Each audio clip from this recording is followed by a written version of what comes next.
Hi, everybody. Welcome to Chapter 5. So we're 1 week away from approaching our written assignment portion of the course.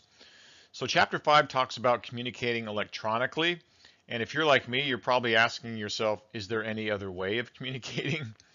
Obviously, we can still communicate face to face, but about 70% of business communication is electronic, which makes sense. It's efficient. And we're going to be focusing primarily on email in this chapter because that's the main workhorse of business communication. But we're also going to be looking at other electronic forms, everything on social media, websites, text messaging as well.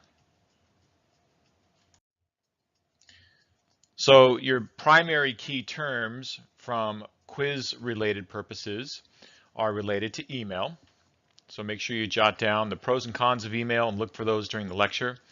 And also what's effective use of email, which will be talked about in the lecture. And then here's your learning outcomes, which are broader than the key terms. So in addition to talking about email, we're also going to look at using voice and voicemail and wireless technology, social media. When do we use these at the workplace? How do we use them appropriately?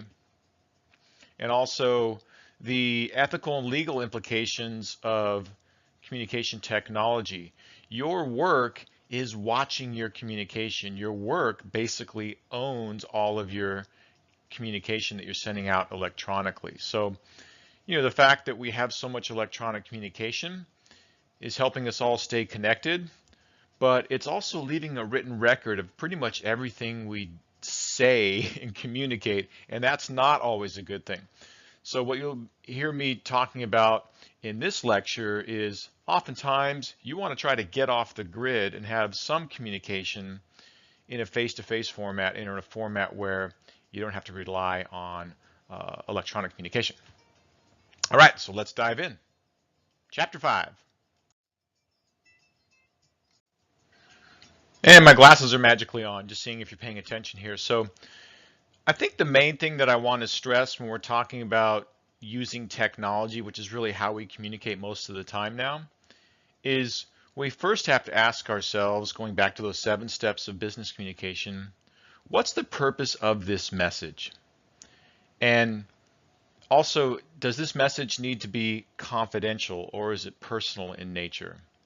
And then third, am I going to sacrifice some quality of human relations if I try to do this in some type of electronic format? So with each of those questions, oftentimes you're going to realize, you know what? Electronic communication, email, text, etc., is really not the best way to communicate this. And that's an important thing to consider with business communication. We are so conditioned to responding in the channel of the message that we receive. We get an email, we email back. But we really have to take a step back and ask ourselves, should I be emailing back or should I go face to face? If your communication is dealing with conflict, or if it requires negotiation, or if it requires collaboration, which let's be frank, that's most of business communication, collaboration, conflict, negotiation. Email, text is not the right channel to handle that communication. It might handle pieces of it, coordinating, getting to a meeting, follow up after a meeting, but you wouldn't want to try to complete all of that negotiation via email. It's the wrong tool. So we're going to talk about that. Just think about when you communicate with friends and if you're trying to coordinate getting together for dinner, you're texting back and forth, and text is a wonderful tool for coordinating that kind of low-level stuff. Let's get together, meeting when, and you're not really talking to them live. You're texting your friends emoticons, and it's kind of like saying, you're a friend, just not important enough to me to actually pick up the phone and call you. And I understand that millennials don't like to use their phones for actual conversations. They want to talk live and they want to have some distance, and that's what their phone is for. But have you ever blown somebody off from meeting them, or you had plans to do something, and it's so much easier to blow them off with a message, right? Sorry, can't make it, right? You have this distance and this wall versus if you're actually talking to them live. So if you are using email or text in a business setting, to avoid communication with somebody that you need to have a conversation with, then you're definitely using the wrong tool. We have to learn to go there and to lean into those uncomfortable conversations or difficult conversations, conflict, negotiations, collaboration. And that can really only best be served with face-to-face live communication. All right, so I've made my point about when possible, try to meet the person live. We talk faster than we type, and there are many times in business communication when you do not want to leave a written record of your communication. You're still sorting things out and trying to get to some type of agreement. You do that live, and then when you get all the details dotted and crossed, then you put it in a written form, i.e. some type of contract or formal letter or email.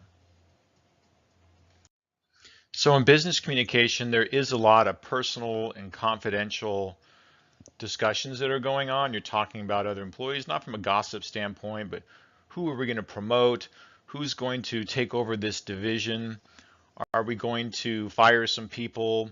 Are we going to restructure the company? We're going to restructure a division, and things that just aren't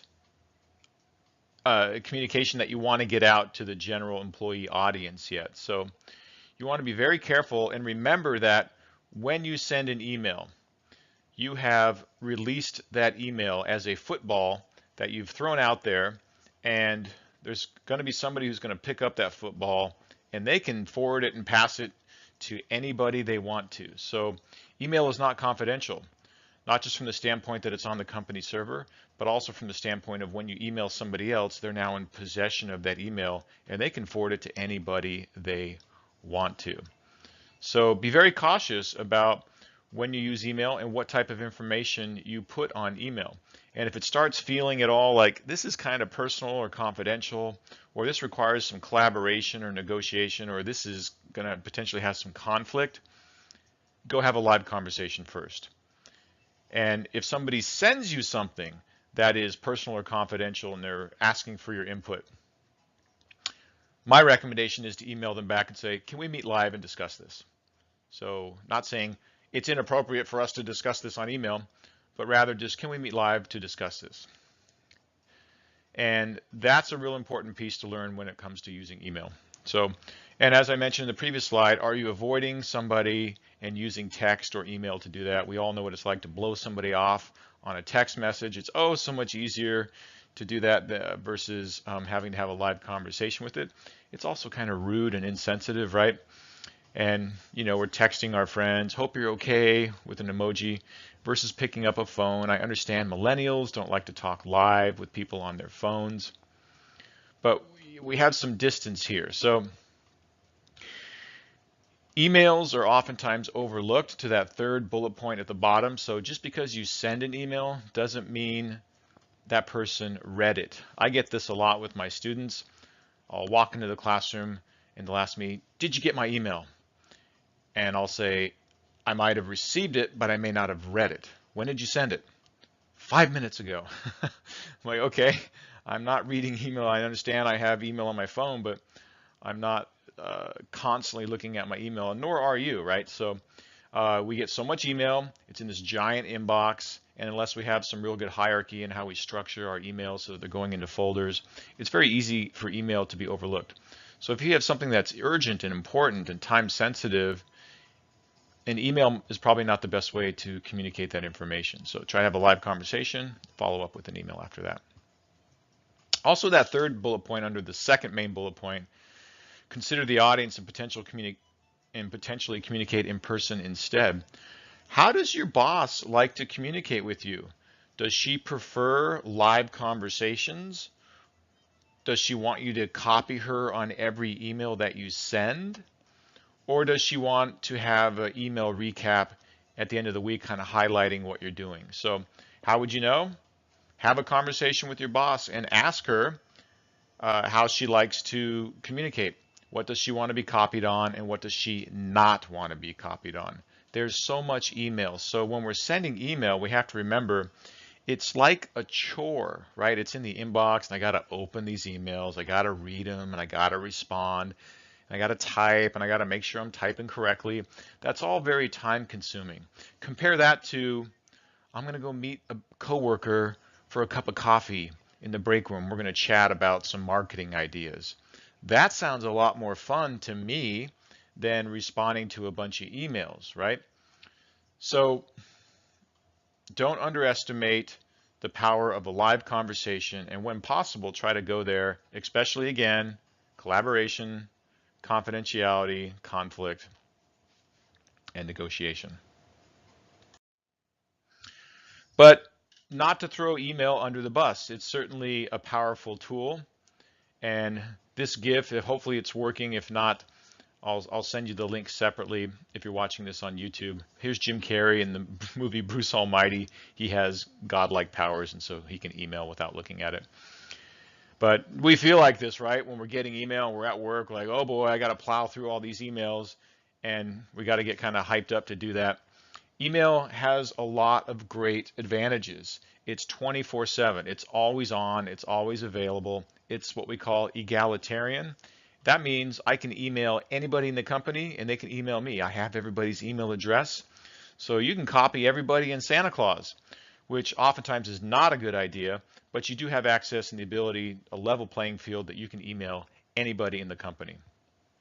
It's cheap and it leaves a written record. That's a positive and a negative. If you're trying to task a bunch of people with specific things, an email with that written record of here's what you're all supposed to do, email is a wonderful tool for that. So for delegation, email can be a wonderful tool. But what are some of the disadvantages of email? Let's just take a minute and think about this. Go ahead and jot down a couple of disadvantages of email that you can think of. Let's pretend that we're having a live conversation here. Certainly, one of the things you probably jotted down is there's just too much of it. There's too much email. And because there's so much of it, people are trying to hurry through it like Jim Carrey is here in this video. So we're not giving it necessarily, and we're not carefully reading each email. We're in a hurry to get through this large inbox of email, right? So there's too much of it. We can copy everybody. It's not always a good thing. It's not confidential, as I mentioned before. Once you send that email, it's in somebody else's control. It's oftentimes ignored just because people have so much email and they're in meetings and doing other things. So it's impossible to respond to every email automatically, even if it's on your phone. And probably one of the other big disadvantages, it's impersonal. It's really just text on a screen, right? So there's a lot of opportunity for it to be misinterpreted. It can appear kind of blunt or rude versus having a conversation with somebody live, vocal inflection, eye contact. It's a much more rich way, a much more rich channel for communicating. It's not always available, but email is kind of a blunt tool. And it's also slow to compose in the sense that you actually have to write something versus picking up the phone and talking to somebody. You can communicate right away. So email has some disadvantages. It's not for a lot of communication that you need to have happen at work. And there's certainly some netiquette factors, netiquette meaning the proper use of email.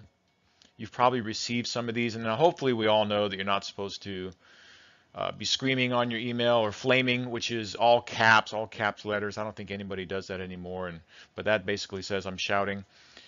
The subject line is an area that a lot of us overlook. When you get an email and it's in your inbox in your email, what's the first thing you see? You see the subject line. You see the subject line of that email. But when we send emails to people, we rarely update the subject line. And that's in the case of if you're replying to somebody else on an email. That email string might have started several weeks back, and the subject line might have been, do you want to meet for lunch? But now, 12 emails later, you're actually talking about marketing ideas for the Southwest region. The subject is no longer about meeting for lunch, but we take that previous email and we reply back. The subject line hasn't changed. I believe in a rich and informative subject line, meaning the subject line can be fairly long, long enough to kind of give the person who's getting the email oftentimes the answer. So if they're asking, is this budget approved? And then you reply back and the subject line is still, is this budget approved? And you reply back, and then they open the email, and you have a 3-letter response, yes. Why wouldn't you just put that in the subject line? Yes, the budget is approved. Then you ask, well, what do I put in the actual email subject? You can just copy the subject line again and put it in there. So that way they see it right there. That is a nice gesture that you're making the subject line rich and informative, so it's easier for people to skim through and get their information. With email, you also want to consider, is the message time sensitive? As I was mentioning earlier, if it's time sensitive, then email is probably not the right tool because it's going to go into a big mailbox full of stuff. You can certainly highlight it as urgent, but that doesn't mean that it's going to get responded to right away. Are you sending attachments? And can they open those attachments? Usually that's not a problem, and most of us now are smart enough to know that if we send a PDF, that's going to be opened in a variety of formats. It usually works. But sometimes, and I get this from students, they'll send stuff in weird, I'm not a Mac guy, and I get stuff that's in a Mac format that I can't open that attachment. Well, now I got to circle back with the student and tell them to send it in a different format. And if I have 10, 20, 50 students doing that, that can become very time consuming. If you're sending something to your boss and she's traveling and she asks you to send something and it's some massive file and she can't open it because she's running off data and the connection's slow. So you want to consider the file attachments. Do you need me to attach the entire budget, or can I just screenshot this part of the budget? Things to consider on file attachments. And then lastly, and oftentimes overlooked, is the signature block. That's the last piece in your email. That's typically your name and title and your contact information, like email and phone number, possibly address. So keep your subject line professional. Oftentimes we'll get either no subject line or a subject line that has some personalization to it, a picture of the person, which is okay, I guess, but in a business setting, a big glam shot might not be appropriate. Or if you have some personal verse, together everyone achieves more, a team. Be careful about over personalizing your signature block. So people make judgments about it, right? So I try to keep it just simply my contact information. The last thing you see on this slide is abbreviations. So one of the problems with texting, and we all do it, LOL, and there's many LMFAO, right? So there's all these abbreviations that we use in text, and it's okay. But what's happened is those abbreviations have kind of bled over into emails. And in email, it's really not okay. Perhaps with millennials, but in business, when I'm emailing and receiving emails from all my colleagues, and I never see abbreviations in those emails. Email's a little more formal than texting. So it depends who you're communicating with, but typically I would advise don't use abbreviations in your email unless it's somebody you know that they're comfortable with receiving that information. So going back to the fundamentals of email, should you send an email in the first place? That's really the starting point. Is this the best way to communicate this, the best timing? Just because I got an email doesn't mean I need to email back. Or is there a better channel for me to have this communication delivered? Don't contribute to email overload. Maybe not send the email at all. Limit the people who are copied on it. Separate your email messages into paragraphs. When we write an email, and I'm guilty of this too, but we sometimes take our text messaging habits and they infect our email messages. An email is a memo. It's got a subject, a to, and a from, and a date, and then it's got the actual message. And a memo should have at least 3 paragraphs. Open, body, close. Open is here's the issue. The body is here's some detail. And the close is here's what I need and when I need it by, typically.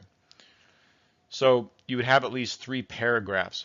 What you don't want to do is send emails that are all one big chunk of text, like a text message. So break it up into at least 3 paragraphs. All right, so that covers email. Let's move on to something we're all very familiar with, text messaging. Text messaging is more the realm of our personal communication, but we also do use it at work. I oftentimes text message colleagues when we're trying to coordinate a meeting time or location. So this is somebody, obviously I have their cell phone information, and it's when there's something that we're about to do that day or something that requires an immediate response, right? Because they have their phone and people check their text messages more often than their email. I understand that email, you can also pick that up on your phone, but text messages usually get priority on our phone. So from a work standpoint, I'm emailing colleagues on formal issues, and I'm texting colleagues on less formal things, meeting coordination, date, time, place stuff. Hey, the audio-visual equipment isn't working in the room that we have our presentation in half an hour. Do you mind calling the AV desk? There's no phone in here. That kind of stuff. So email more formal, text less formal, more for coordination items. So it's important to note, again, that the U.S. courts have established the right when it comes to email that they can monitor the electronic mail of an employee. And if you're on a company's cell phone, your text messages are also fair game as well. So we want to keep that in mind when we're communicating on behalf of the company. Let's assume that we're being monitored and watched at all times. Given that, we want to be careful about how we write and what we do with our messages. So particularly with email, we don't want our emails to be loose or rude. I remember fairly early in my career, email was along at that point and being used widely. But this is when I worked at Petco Animal Supplies Incorporated, headquartered here in San Diego. And a mid-level manager had sent an email out with a picture of, it was an early attempt at a meme. So this is when memes were kind of brand new. And I forget the actual language of the meme, but it was meant to be funny. It was fairly harmless, but it was a picture of a little boy peeing, and I think the reference was something along the lines of that dogs pee in our stores, and but the boy, you know, was peeing, and he had his buns, his rear end was out and exposed, and some employees took offense to that email, and that person was fired in a New York minute. So you would never use your company email to send out personal like jokes and videos and things like that. Use your Gmail account for that stuff, right? I'm assuming we all know that.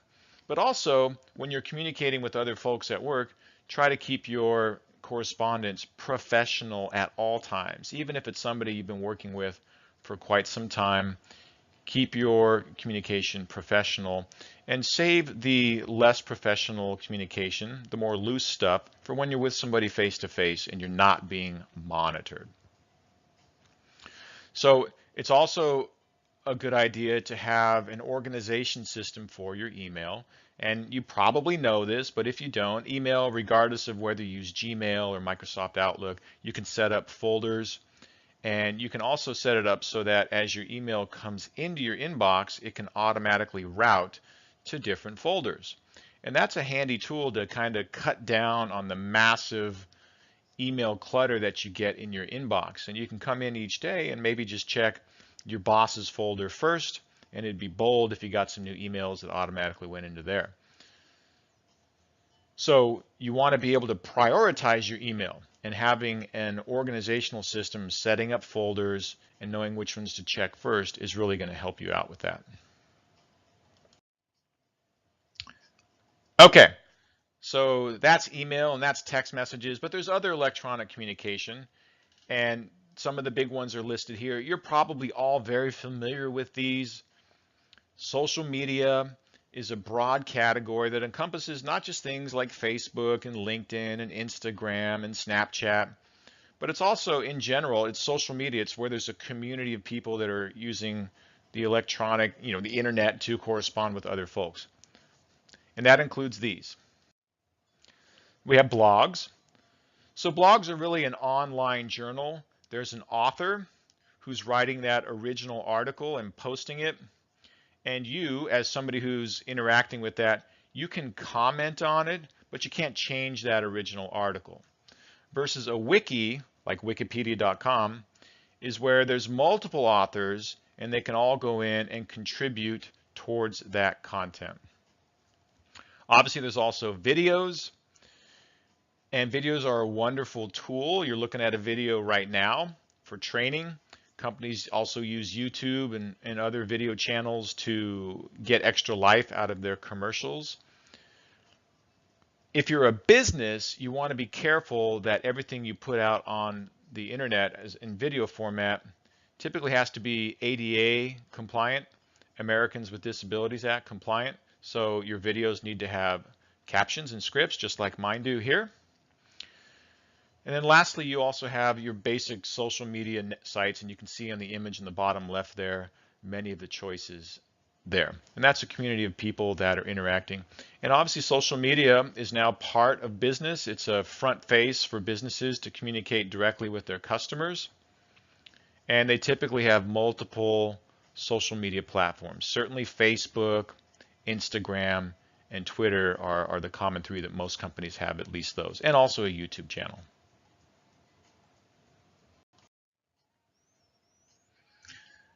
Websites. So when we think of websites, we have to remember that some are front-facing, meaning customers can access them directly, and others are not front-facing, not available to the standard public. So the first two on this slide here are not front-facing. The third one is. Let me explain how these are different. That first one you see, that's not a typo, that's intranet, not internet, intranet. So an intranet is really a separate website for the company itself, for all the employees who work there.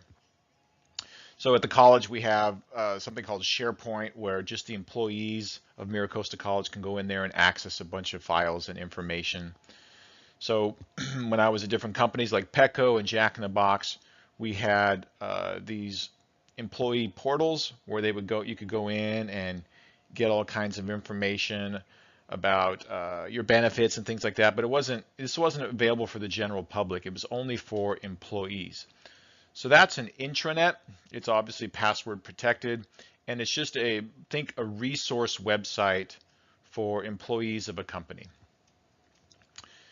The extranet is also password protected. So this isn't employees of a company. It could be other folks who need to access that information. When I was at Jack in the Box, we had a multitude of vendors, suppliers who provided us everything from ketchup packets to napkins to hamburger patties, and they could go into the Jack in the Box extranet with a password and look at our sales data. Obviously, we wouldn't want that to be available to everybody, so it's not employees, it's other folks who want to get in and use that information. It could even be when you go onto Amazon to check your order status, that's an extranet. You're a customer, but it's password protected, and you're going in to check some stuff on your individual account. So versus the third one, the public web presence, that's just the main web page that's available to everyone. It's not password protected. So that's Amazon.com versus going into Amazon.com and logging in and giving your user information. So it's Mira Costa main website versus going into Scharff with your login information. Now you're in an extranet. So that's the difference. Intranet just for employees, extranet still password information, and then the main website front page of a business is their public web presence. Let's talk briefly about writing for the web. This could be a whole class into itself, but how we write on the web, content that we're going to put online, is very different than other stuff we're going to put in. Take a minute and just think about, how do you look at stuff when you're searching the web? Do you read things top to bottom all the way through? You probably don't. Most people who are on the internet are skimming and scanning and not reading verbatim the content that's available to them. And they also start in the upper left. Certainly English, we start in the upper left, and we kind of read straight down or in a Z pattern. And it's more common for us to scroll down than across, which kind of makes sense, right? With our phones are kind of set up. We can't go in a big landscape mode. So if you're a writer, columns are better for organizing written information than rows of information. So people are skimming. You want to chunk things up into sections and make navigation easy. You don't want to have too many different fonts and colors and other attention-getting devices because people are skimming through. You also want to consider folks with disabilities. Can they access your information? Screen reader, captions, things of that nature. So typically on the web, we're writing in a very brief format. There's this concept called listicles, which is kind of beyond the scope of this class. That's more for a marketing class, but that just means top 3 ways to lose weight. It's a list, bullet points, top 3. It's not a big long article about how to lose weight. It's 3 short bullet points that people can skim and read quickly. A really good headline, short bullet points. And as you guys probably know, the move nowadays is really towards the content is really getting away from written content as much as possible. And consumers, all of us who are on the internet now, we're looking more for video content. Video content is easier. It has a much higher engagement rate, meaning people who are looking at it and liking it and sharing it if it's in a video format. Okay, so let's move on to voicemail. This is your work phone, not necessarily your personal cell phone, but the phone that you have at work, whether it's an additional cell phone or your actual phone that's attached via a cord to your desk. So it's still part of the electronic realm of communication. You want to have a professional greeting with your name, your title, your contact information, and always obviously listen to that recording and re-record it if necessary until you have one that's nice and upbeat and professional. You can script it out before you record that. And if you're traveling, you can also have a second or different voicemail message. So most of those phone office systems have the availability for you to record several different voicemail greetings. And you want to change those depending upon if you're out of the office. It's also worth mentioning that your personal cell phone voicemail is important as well. So say, for example, you're interviewing and an employer, potential employer, is contacting you and leaving a voicemail to try to set up an interview. You wouldn't want that voicemail message to be something like, "Yo, dudes, it's Nate. Can't get to you right now. I'm at the beach, hitting the waves. Stay stoked, my friends. Call me back. Yo." That might be your personality, but if you know you're interviewing during that period and you might be getting calls, then you probably want to change your personal cell phone voice message to something that's more professional. So don't forget your cell phone voicemail as well. So when you're leaving voicemails at work, always leave your contact number. I can't tell you how many times I receive messages from students. They leave me a very long message about their situation. There's some drama that's prohibiting them from, they need to add the class or they're having some problems with homework. And they leave such a long message that they run out of time. And then they call me back and they continue the message and they never give me their phone number. They never get to the actual phone number part. And it may not display on the actual recording. So always leave your callback number. And as a professional, you always want to be checking your voicemail and try to return to any voicemail within 24 hours on a work basis. And like I said earlier, change your message if you're out of the office traveling. Speak slowly and clearly. Spell your name out if necessary. Leave a short message. You want to have the headline first. "Hi, this is Nate. I'm calling to let you know I'm not going to make it to class tonight. My father's in the hospital. I'll check Canvas for deadlines and I'll be in class on Wednesday." That's it. So you want to get to the headline first. "I'm not going to be in class tonight." So that's the most important piece. Start with the most important piece first. Keep your message short. You don't want a long, drawn-out message because the person is trying to listen through it and get to the other message. So short, sweet, clear messages. And then how about using your cell phone at work, not at work? I have a cell phone. It's with me pretty much at all times, as most of yours are. So check your company policies regarding cell phones. Can you use them at work? Can you use them at your desk? Are you in a cube environment? I had a policy, my own policy, that when I was at work, I never took personal calls at work. Because I knew we had large cubicle office environments, I knew that other people could hear me with my conversations. So if I needed to have any type of personal correspondence, I would leave my cubicle office and go to a conference room where I could shut the door and have a private conversation.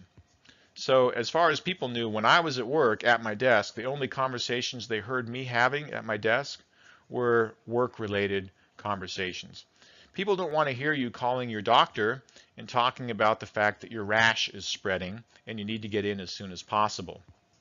So, um, so try to keep your work correspondence on your phone professional, and take it out of the office or somewhere else if you need to have a private conversation.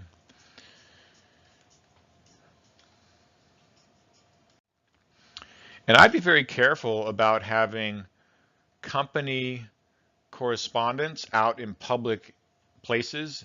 If you're at the zoo and you're talking about the company, you don't know who's around you, and you got to be careful there.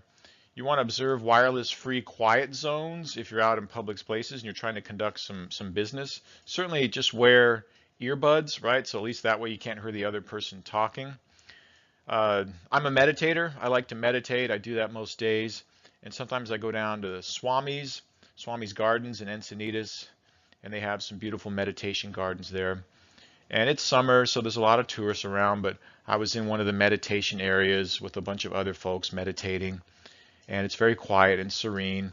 And somebody who was clearly a tourist from out of town came walking through this area, extremely loud on her phone, and just talking about, I'm in the meditation gardens, and just ruined it for all of us. And we all just kind of came out of our meditations and looked at this person, and finally the security guard came and took her away because there's actually a sign posted at the front that says no cell phone use. This is a quiet, no talking area. But people are just kind of oblivious to their surroundings sometimes. So be safe. Don't use your cell phone when you're driving. And be careful about being safe with company information out in public places. Sometimes we get caught up in our business, and I'm a business,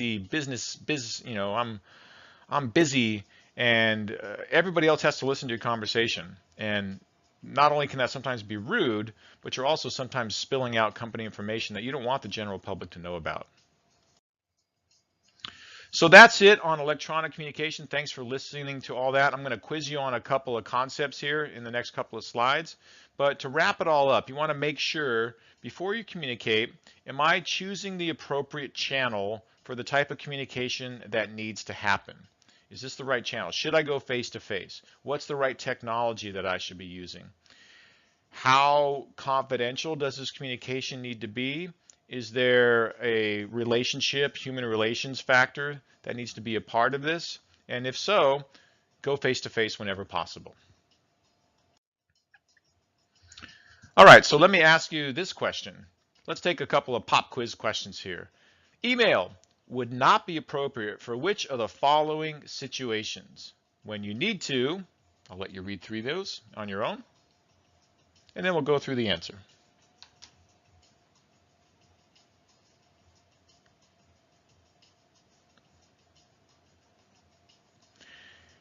The correct answer would be B. Email would not be appropriate when you want to send sensitive or extremely confidential information. How about this pop quiz? You receive an email message from a co-manager concerning the negative performance of an employee. How do you respond?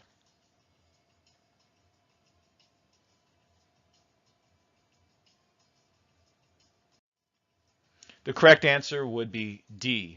Meet with your co-manager and discuss the employee's weaknesses face to face. This is a misuse of email that I have experienced myself and seen misused many, many times. Email is not confidential. Get off your seat and go talk to that other person face to face and keep this type of conversation off email. All right, so that's it. Going back to the 7 steps of planning for written messages, I think what you're starting to get a feel for at this point when it comes to business communication, it's, let's get a lay of the land first before we communicate. In our personal life, we're all texting and communicating very rapidly, constantly, without a whole lot of thought. It's somewhat impulsive. But in business, we want to step back. We want to be cool, calm, and collected and professional, and really take the temperature of the situation before we ante up and actually choose to communicate. Why? Because our professional image is most important, and it's going to be exposed when we actually do communicate. You want your communication to matter, to have weight, and to add to your professional image always, and never detract from your professional image. So the first 5 steps are before you communicate, and not until we get to steps 6 and 7 are we actually communicating. Thank you for listening. That's it for chapter 5. Good luck with the quiz and your other work. Bye-bye.